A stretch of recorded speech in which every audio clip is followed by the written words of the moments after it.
Light है महाराज, बच्चे तो नहीं बंद कर देगा।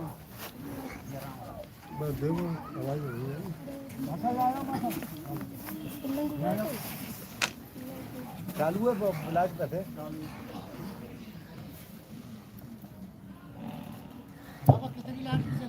चल रहा है चल रहा है।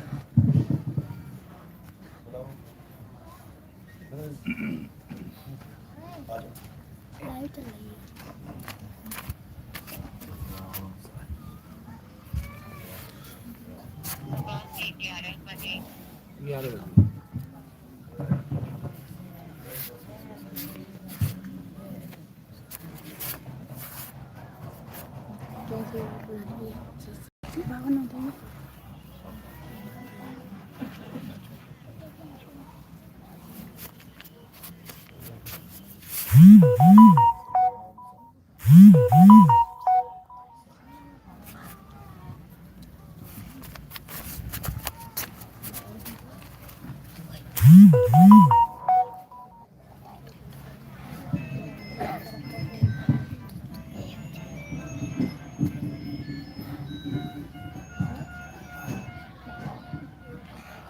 साईं बंद की सतनाम। तो आज एतमादपुर में, आगरा में परमपिता परमात्मा के मूल ज्ञान का प्रचार होने जा रहा है। बहुत बड़े भाग होते हैं उन जीवों के जो अपने पूरे जीवन काल में एक बार भी इस मूल ज्ञान को सुन पाते हैं, और उससे भी बड़े भाग होते हैं उन जीवों के जो इस मूल ज्ञान को थोड़ा सा भी समझ पाते हैं। क्योंकि सुनना आसान है, आए बैठे घंटा 2 घंटा सुन के चले गए, लेकिन इसको समझना ये बहुत मुश्किल है।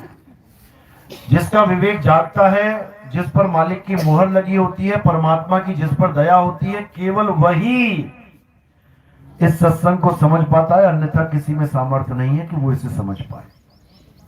तो आज परमात्मा से अरदास करेंगे कि जो भी इस सत्संग को सुने उनका विवेक जागे, उनको सत्य और असत्य में भेद समझ में आए।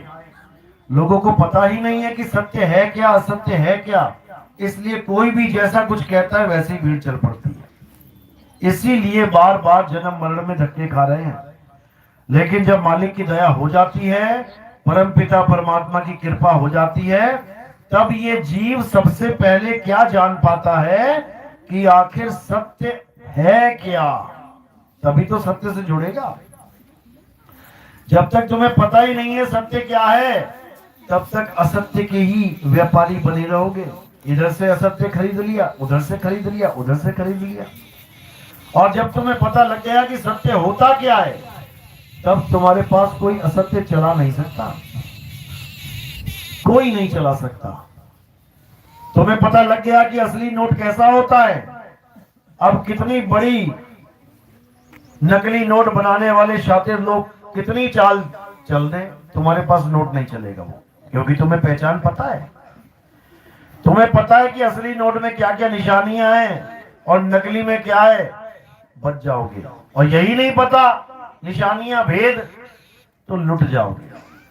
तो संत महात्मा यहाँ क्या बताने आते हैं? यहाँ पर सत्य और असत्य का भेद समझाने आते हैं। संत महात्मा यहाँ भगवान के नाम जपवाने नहीं आते। नाम तो तुम बिना संत के जप सकते हो। कौन सा नाम नहीं पता तुम्हें? क्या तुम्हें हरे कृष्णा नहीं पता? क्या तुम्हें राधे राधे नहीं पता? क्या तुम्हें अल्लाहू अल्लाहू वाहेगुरु वाहेगुरु कौन सा नाम तुम्हें नहीं पता? ये बता दो। कहो संत से ज्यादा तुम नाम जानते हो भगवान के, वो संत ना जानता हो इतने नाम, फिर तो संत अज्ञानी और तुम महाज्ञानी बन गए।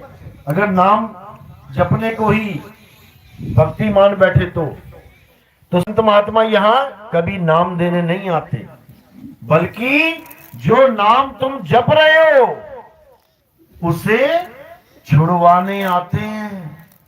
कोई नाम नहीं जपना है। तो क्या करना है? आज इस सत्संग में यही समझाया जाएगा। और जिसके समझ में आ जाएगी बात, वो इस भवसागर से पार होने के लिए कोशिश करना शुरू कर देगा। और जिसके बाद समझ में नहीं आएगी वो फिर वही पुरानी रीति और रिवाजों में अपना समय बर्बाद करके दोबारा से किसी ना किसी माँ के गर्भ में चला जाएगा, क्योंकि आए भी गर्भ से ही है। कौन है जो माँ के गर्भ से नहीं आया? हाथ खड़ा करो जरा। जब आए माँ के गर्भ से हो तो वापस उसी गर्भ में जाना पड़ेगा, तभी तो दोबारा आओगे। आना तो पड़ेगा, क्योंकि ये विधि का विधान है। जो जन्मा है उसकी मृत्यु होगी और जो मरेगा वो फिर से जन्म लेके आएगा। ये तो विधि का विधान है, ये टलने वाला नहीं है। लेकिन अगर गुरु की दया हो जाए तो क्या होगा? तो दोबारा इस भवसागर में आने की जरूरत नहीं पड़ेगी। कब? जब सत्य को जान लोगे तब। तो आज के सत्संग में यही समझाया जाएगा कि क्या है सत्य, क्या है असत्य। तो सबसे पहले परमात्मा के नाम पे जयकारा लगाएंगे, उसके बाद सत्संग शुरू करेंगे। बोलिए परमपिता परमात्मा की, सदगुरु बंदी छोड़ कबीर साहिब की, सभी संतों की, सभी भक्तों की, सत्संग कराने वालों की, इनके माता पिता की, इनके बाल गोपाल की, इस गांव नगर बस्ती की, सकल हंस को बंदगी, साहेब बंदगी सतनाम। तो कबीर साहब समझाते हैं कि जब तक तुम सत्य और असत्य को नहीं जान पाए, उसकी पहचान ही नहीं कर पाए, तब तक तुम सत्य के खोजी हो ही नहीं सकते, सत्य के व्यापारी हो ही नहीं सकते। तो सबसे पहले क्या जानना है? कोई भी काम आप करते हो, कोई भी सामान खरीदने जाते हो, पहले उस सामान की पूरी जानकारी ले लेते हो। मार्केट में सब्जी भी लेने जाते हो तो खूब उठा उठा के चेक करके देखते हो, कहीं कीड़ा तो नहीं लगा है, कहीं पीली तो नहीं है, कहीं गुलाबी तो नहीं है, कहीं काली तो नहीं है, कितनी निशानियां चेक करते हो। उसके बाद जब तसल्ली हो जाती है कि हाँ ये बिल्कुल ओके है, उसके बाद झोले में जाते, फिर नहीं देखते पलट के, फिर तो सीधे घर जाके उसका खाना बनाओगे। यानी जब तुम्हें समझ में आ जाती है बात कि सत्य क्या है, असली चीज क्या है, फिर सारे शंकाएं, सारे भ्रम दूर हो जाते हैं। लेकिन जब हम किसी गुरु के पास जाते हैं और उससे हम कहते हैं कि हमें परमात्मा को प्राप्त करना है, हमें कोई दीक्षा दो, हमें कोई ज्ञान दो, तब हमें नहीं पता होता है कि सत्य और असत्य में फर्क क्या है, तो हम उस दुकान से असत्य ही उठा के ले आते हैं। सत्य नाम और असत्य नाम, इसमें जमीन आसमान का अंतर है। सच्चा नाम और झूठा नाम, इसमें जमीन आसमान का अंतर है, बस हमें पता नहीं है। तो आज इसको समझेंगे अच्छे से, क्या है सच्चा नाम और क्या है झूठा नाम, और झूठे नाम को त्याग के सच्चे नाम से जुड़ जाना है। तो क्या है झूठा नाम? पहले झूठ को देखते हैं। तो गीता में भी यही बोला गया, हे अर्जुन, इस दुनिया में दो प्रकार के तत्व हैं। अध्याय 2 16वां श्लोक क्या कहते हैं? इस दुनिया में दो प्रकार के तत्व हैं, एक है असत्य और एक है सत्य। असत्य क्या है? जो जन्मता है और मर जाता है, वो असत्य है। तो कौन जन्मता और कौन मर जाता है? शरीर। किसका शरीर? ये गाय भैंस बकरी का शरीर, तुम्हारा शरीर, हमारा शरीर, जितने भी शरीर हैं ये सारे जन्म लेते हैं और एक दिन मर जाते हैं। तो ये सत्य है या असत्य? असत्य है, झूठ है। यानी शरीर झूठ है और शरीरों की भक्ति करने वाले भी झूठी भक्ति कर रहे हैं, क्योंकि जिसकी पूजा कर रहे हैं वो सदा रहेगा ही नहीं, वो खुद ही मर जाएगा एक दिन, तुम्हें क्या बचाएगा। तो शरीर की पूजा करने वाले कभी भी सत्य को प्राप्त नहीं कर सकते। कौन से शरीर की पूजा? तुम्हारे, मेरे, या देवी देवताओं के, या योगी योगियों के, योगेश्वरों के, किसके? सबके, सबके, सबके शरीर असत्य है। किसी शरीर की पूजा नहीं करनी। और असत्य क्या है? जो पल पल बदल जाता है, यानी जो सदा एक सा नहीं रहता, जो आज हरा है कल पीला हो जाएगा, परसों नीला हो जाएगा, आज गुलाबी है तो कल काला हो जाएगा, परसों सफेद हो, यानी जो चीज बदल रही है वो असत्य है। आज बच्चा पैदा हुआ छोटा सा है, 6 इंच का, 8 इंच का, 10 इंच का, कल देखो बड़ा होने लग जाएगा, धीरे धीरे धीरे बड़ा होता होता होता होता होता देखो 6-6 फुट के लोग हो गए। ये पहले थोड़ी नहीं 6 फुट के। यानी कोई भी चीज बदलती है वो असत्य है। आज तुलसी का पेड़ हरा है, थोड़े दिनों में पानी नहीं डाला पीला हो गया, सूख गया। आज पीपल का पेड़ खड़ा है, आंधी आई, तूफान आया, गिर गया। यानी जिसका नाश हो रहा है वो असत्य है, जो बदल रहा है वो असत्य है, वो पूजनीय नहीं है। तो अच्छी बात है, समझ में आ गया। लेकिन कोई कहे मैं तो कुछ किसी की पूजा नहीं करता, ना मैं देवता पूजता हूँ, ना मैं पीपल तुलसी पूजता हूँ, ना मैं कोई गंगा जमुना पूजता हूँ, मैं तो नाम जपता हूँ।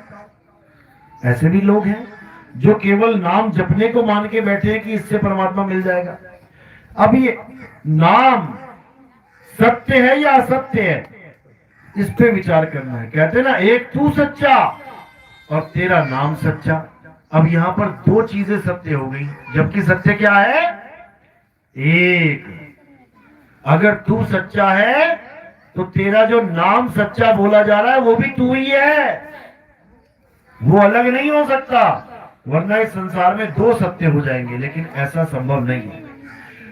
तू सच्चा, तेरा नाम सच्चा क्यों बोला जाता है? क्योंकि जो परमात्मा सच्चा है उसका नाम भी सच्चा ही है, लेकिन वो नाम नहीं जो हमने और तुमने रख दिए उसके।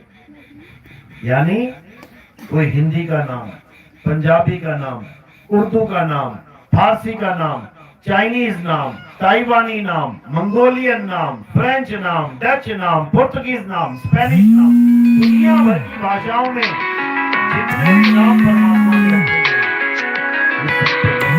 क्यों? कारण क्या है? क्योंकि बदलते हैं। कैसे बदलते हैं? जैसे हम कबीरपंथी हैं तो कबीर नाम को ले लेते हैं। कबीर नाम सच्चा है कि झूठा? किसी भी कबीरपंथी से पूछोगे वो कहेगा सच्चा है। राम नाम सच्चा है या झूठा? जितने भी राम जी के पुजारी हैं क्या कहेंगे? नहीं नहीं नहीं, राम नाम सच्चा है। शिव नाम सच्चा है या झूठा? जितने भी शिव जी के भगत होंगे कहेंगे नहीं भैया, शिव जी नाम पूरा सत्य है, बिल्कुल। सब अपने अपने नामों को, अपने अपने भगवान के नामों को सत्य मानते हैं, लेकिन जब सत्य की परिभाषा यानी कसौटी पे जब उसको परखा जाता है तब वो क्या निकलता है अभी समझ में आ जाएगा। जैसे कबीर, अब कबीर नाम बोलते ही अगर वो बदल रहा है तो क्या परिभाषा है सत्य की? कि असत्य हमेशा बदल जाता है। देखो कबीर बदल गया ना, कितनी बार बदला? का से बी हो गया, बी से रा हो गया, यानी आवाज बदल गई। इसका मतलब ये सत्य नहीं है, ये सत्य नहीं है। ये सत्य क्यों नहीं है? क्योंकि ये इंसानों के द्वारा बनाया गया नाम है। कौन से इंसानों ने बनाया? आदि मानव ने। जब आदि मानव थे तब कोई भाषा नहीं थी। आदि मानव कैसा था? जैसे आज बंदर जाते ना, 20-20 बंदर जा रहे हैं खेतों में से निकलते हुए, ऐसे ही आदि मानव था। बिल्कुल नंगा घूमता था, कोई कपड़ा नहीं, खाने को रोटी नहीं, रहने को घर नहीं, कोई बंगला नहीं, कोई गाड़ी नहीं, कोई खेत नहीं, खलियान नहीं, पूरा बंदरों की तरह प्रकृति पे निर्भर था। फल मिल गए फल खा लिया, फूल मिल गए फूल खा लिया, कंदमूल मिल गए कंदमूल खा लिया, जानवर का शिकार कर लिया, मांस मिल गया तो वो खा लिया। आदि मानव ऐसे ही पूरी दुनिया में घूमते थे। सबसे पहली खोज क्या करी आदि मानव ने? क्या खोजा सबसे पहले? आग। कैसे खोजी? 2 पत्थरों को टकराने पे।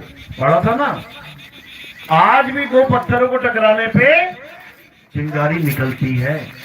तो जब उसने ये आग खोज ली, खोजने के बाद भी वो इस आग का नाम नहीं रख पाया। क्यों? क्योंकि उसके पास अक्षर ही नहीं थे। जैसे गाय भैंस के सामने आग लगी हो, वो देख तो लेगी, महसूस तो कर लेगी, लेकिन कोई पूछे कि इसका नाम क्या है, बता देगी क्या वो? गाय भैंस नहीं बता पाएगी, भागेगी आग से बच के, लेकिन बता नहीं पाएगी कि इसका नाम आग है। क्यों? क्योंकि उनकी योनि में यानी उनकी जून में 52 अक्षरों का खेल है ही नहीं। ये तो आदि मानव ने धीरे धीरे प्रगति करके 52 अक्षरों की खोज करी। भारत में 52 अक्षरों की खोज करी। हिंदी के संस्कृत के 52 अक्षर होते हैं। जो अंग्रेज आदि मानव थे, इंग्लैंड वाले, उन्होंने कितने अक्षरों की खोज करी? कितने अक्षर होते हैं अंग्रेजी में? 26। यानी हमारे देश में जो आदि मानव थे उन्होंने 52 अक्षर खोज लिए और अंग्रेजों ने केवल 26 खोजे बेचारों ने, हमसे आधे। यानी हमारे आदि मानवों की बुद्धि इतनी तीव्र थी कि अपने मुंह से 52 प्रकार की आवाजें निकाल दी उन्होंने। कैसी आवाजें निकाली? आ, ई, उ, ए, का, खा, गा, टा, ठा, पा, फा। देखो कितनी सारी आवाजें निकल रही हैं। ये आवाजें ही अक्षर हैं।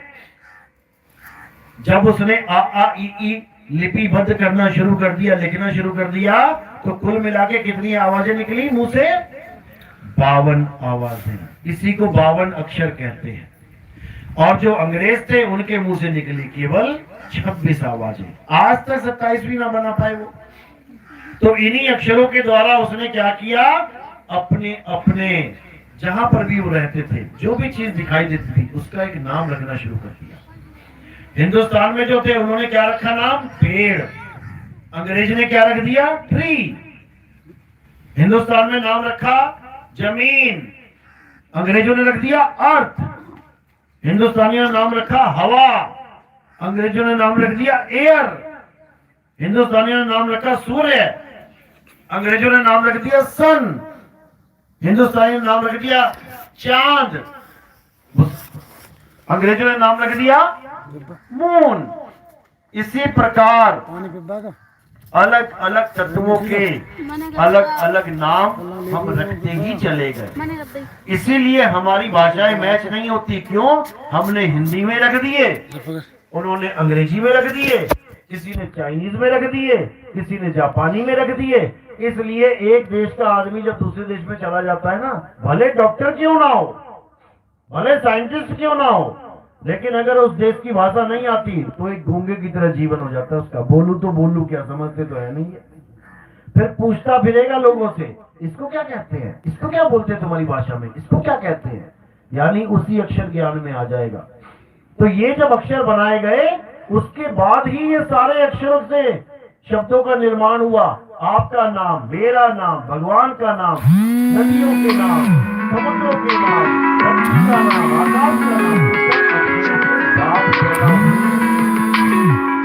तरह तरह के नाम। इन्हीं नामों से हमारा जीवन आसान हो गया। कितना आसान हो गया। अभी बैठे बैठे किसी को लौंग चाहिए हो, क्या कहना, भैया लौंग ले आना, उसी वक्त लौंग लेके हाजिर हो जाएंगे। कितना आसान हो गया। अब समझाना हो अगर बिना नाम लिए लौंग, तो तुम इशारे ही करते रह जाओगे, सामने वाला पता लगा पूरा दिन ना समझ पाए बोल क्या रहा है। तो ये अक्षर हमारा जीवन आसान कर दिया इन अक्षरों ने। लेकिन इन अक्षरों ने ही सबसे ज्यादा परेशान भी किया है। कैसे? जब अलग अलग भाषाओं के आदि मानवों ने अलग अलग भाषाओं में इस आत्मा का नाम रख दिया। जैसे एक आदमी चल रहा है और एक आदमी मरा पड़ा है, क्या फर्क है दोनों में? एक को चलाने वाली आत्मा विद्यमान है और एक को, शरीर को आत्मा ने छोड़ दिया है। बस यही फर्क है। एक पंखा चल रहा है और एक खड़ा हुआ है। क्या फर्क है? कि ये जो चल रहा है इसमें करंट विद्यमान है और ये जो खड़ा है चल नहीं रहा, इसमें करंट नहीं है। बस फर्क इतना है। तो जो करंट चला रहा है और जिस करंट को छोड़ने पर शरीर नहीं चल रहा है, उस ताकत का नाम लोगों ने क्या रख दिया? किसी ने उसका नाम आत्मा रख दिया, किसी ने उसका नाम सोल रख दिया, किसी ने उसका नाम रूह रख दिया, किसी ने उसका नाम राम रख दिया, रमता राम, किसी ने उसका नाम अल्लाह रख दिया, सब में रमा हुआ है, किसी ने उसका नाम वाहिगुरु रख दिया, सब में विद्यमान है, किसी ने उसका नाम गॉड रख दिया, सब में विराजमान है। यहां पर कहानी खराब हो गई। क्यों खराब हो गई? क्योंकि इसका झगड़ा नहीं है कि हम पानी बोलते हैं, तुम वाटर क्यों बोलते हो। इसका कोई झगड़ा नहीं है। दुकान पे जाओ, कह दो किसी को भैया वाटर देना, वाटर दे देगा, पानी देना, पानी दे देगा, कोई झगड़ा नहीं है। लेकिन झगड़ा किसका है? राम, अल्लाह, वाहिगुरु, गॉड का। क्यों? क्योंकि नाम तो सुन लिए सबने अलग अलग अलग अलग, लेकिन उस तत्व को नहीं जानते। जैसे जल, पानी, नीर, वाटर, तोय, ये 5 नाम सुनने में तो अलग अलग लग रहे हैं, हर इंसान कहेगा अलग है नाम, लेकिन जब इसके तत्व को जानोगे कि किसका नाम जल है, किसका नाम वाटर है, किसका नाम पानी है, तो क्या पाओगे कि एक ही चीज को इतने सारे नामों से जाना जा रहा है। तो वो पानी क्या है, उसका स्वरूप क्या है, उसको तत्व ज्ञान कहते हैं। और पानी के जितने नाम हैं उसको नाम कहते हैं। तो तत्व और नाम ये दोनों अलग अलग चीजें हैं। तत्व सत्य है, उसका नाम असत्य है। असत्य क्यों बोला? क्योंकि जो सत्य है यानी पानी पीने वाला, उससे गला गीला होता है, उससे तुम्हें संतुष्टि मिलती है।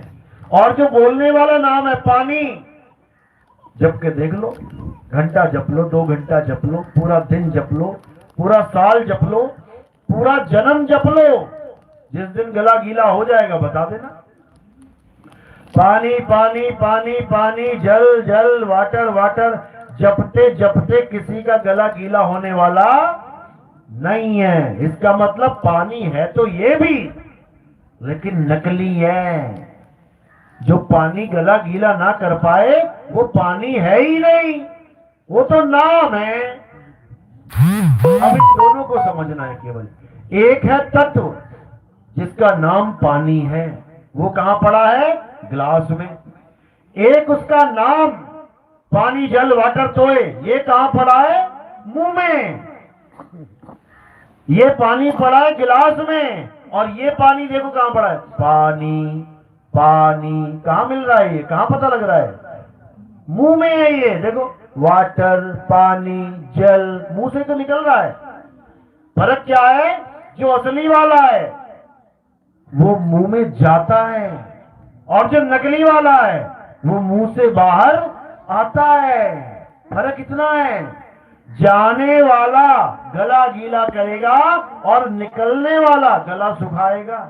जबकि देख लेना, पानी पानी पानी पानी पानी पानी, थोड़ी देर बाद कहोगे अरे भैया पानी पिलाओ यार, गला सूख गया भाई, बोलते बोलते। समझ में आ रही है बात? है दोनों ही पानी, लेकिन एक असली है और एक नकली है। इसी प्रकार असली राम, नकली राम, असली खुदा, नकली खुदा, असली भगवान, नकली भगवान, असली वाहिगुरु, नकली वाहिगुरु। जिस दिन इसका भेद समझ में आ गया ना, तो नकली वाला छोड़ के असली वाले की खोज में लग जाओगे। अब क्या है असली और क्या है नकली समझ लो। कबीर साहब समझा रहे हैं, एक नाम को जान के दूजा दे बहा, चंचल से नीचल भया, नहीं आवे नहीं जा। कह रहे हैं इस दुनिया में 2 प्रकार के नाम हैं, एक असत्य नाम और एक सत्य नाम। तो सत्य नाम को जान के असत्य नाम दे बहा। सत्य नाम क्या है? जिसका कभी आदि और अंत नहीं होता। और असत्य नाम क्या है? जो मुंह से निकल के अभी मुंह से ही खत्म हो जाएगा। राम, देखो खत्म हो गया। अल्लाह खत्म हो गया। वाहे गुरु खत्म हो गया। कबीर खत्म हो गया। जो खत्म हो जाए वो असली नाम नहीं है। असली नाम क्या है? असली नाम है जो कभी खत्म नहीं होता, और वो क्या है? उसको आत्मा कहते हैं। आत्मा, आत्मा का नाम सुना है सबने? सबने सुना है ना? हाथ खड़ा करो जरा एक बार। हाँ हाँ, सबने सुना है। अपनी अपनी आत्मा लेके आए हो आप सब? किसी घर में तो नहीं छूट गई? जल्दबाजी में पड़ी रहेगी वो टेबल पे, बाथरूम में नहाने गए वो कपड़ों के साथ आत्मा भी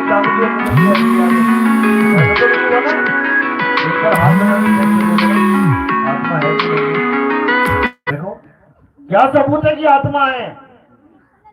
तुम हंस रहे हो, तुम बोल रहे हो, तुम चल रहे हो, तुम खा रहे हो, पी रहे हो, सांस ले रहे हो, इसका मतलब शरीर के साथ आत्मा जुड़ी हुई है।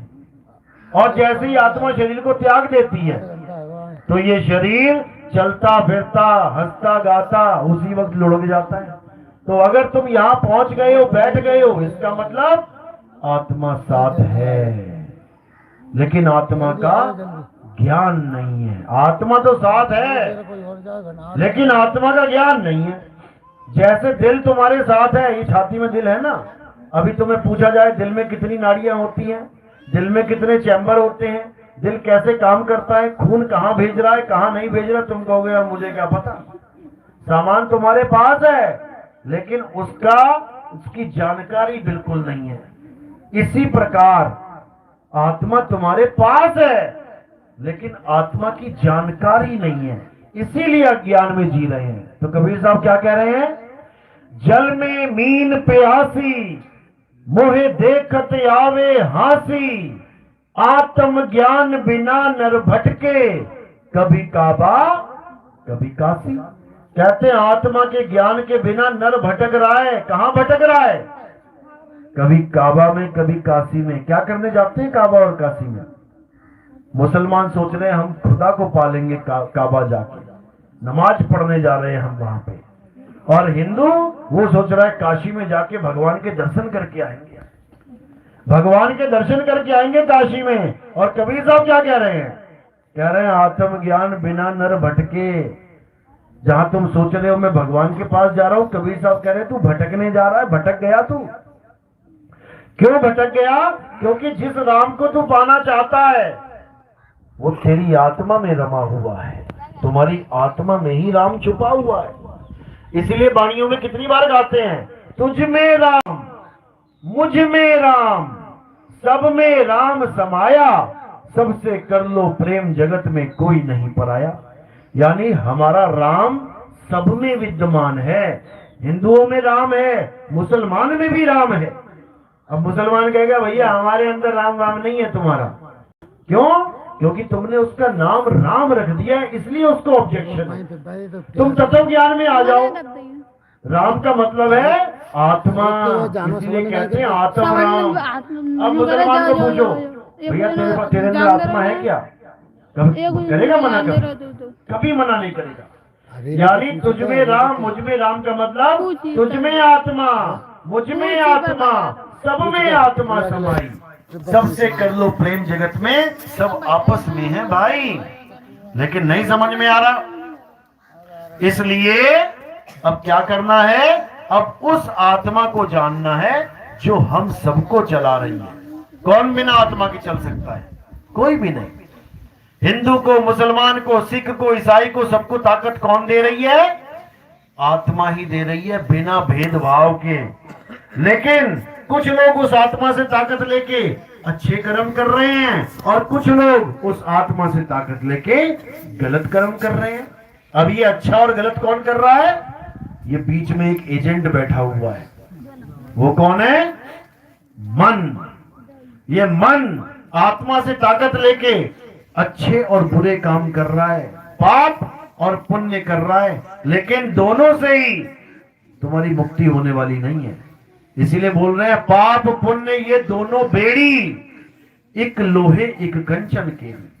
यानी पाप करोगे तो पाप भोगने के लिए इस दुनिया में आ जाओगे, पुण्य करोगे तो पुण्य भोगने के लिए दुनिया में आ जाओगे, मुक्ति नहीं हो पाएगी। मुक्ति चाहिए तो क्या करना पड़ेगा? मुक्ति का एक ही फार्मूला है, अपनी आत्मा को जान लो। जैसे ही अपनी आत्मा को जान लोगे वैसे ही तुम्हें समझ में आ जाएगा कि मैं शरीर नहीं हूं। अब मैं शरीर नहीं हूं तो क्या हूं? आत्मा हूं। अब मैं आत्मा हूं तो मैं मरूंगा कब और मैं जन्मूंगा कब? आत्मा कभी मरती और जन्मती नहीं है। यानी जो तुम्हें भ्रम हो गया है कि मैं पैदा हुआ था, डॉक्टर साहब मैं मर जाऊंगा, ये भ्रम टूट जाएगा, खत्म। अब जन्म मरण का खेल खत्म। अब तुम क्या हो गए? तुम अविनाशी हो गए, तुम नित्य हो गए, शाश्वत हो गए, अमर हो गए। और तुम वैसे भी अमर ही हो, लेकिन तुम्हें माया ने ऐसे भरमा दिया है कि तू अमर नहीं है, तू मरेगा, तू नाशवान है। और गा क्या रहे हैं? ईश्वर अंश जीव अविनाशी। तो हम क्या हैं? हम जीव ही तो हैं। तो जीव अविनाशी है, तो अविनाशी क्या मरता है? कभी कभी नहीं मर सकता। लेकिन माया ने ऐसा चक्कर डाल दिया है कि हमें क्या लग रहा है, अरे बस अब थोड़े साल की बात है, मैं तो बूढ़ा हो गया। अरे तू बूढ़ा नहीं हो गया, तेरा शरीर बूढ़ा हुआ है। तुम ना तो कभी पैदा हुए, ना कभी मरोगे। तुम्हारा आदि और अंत नहीं है। तुम अजन्मे परमात्मा के ही अजन्मे हंस हो, अंश हो। ना तुम पैदा होते हो, ना परमात्मा पैदा होता है।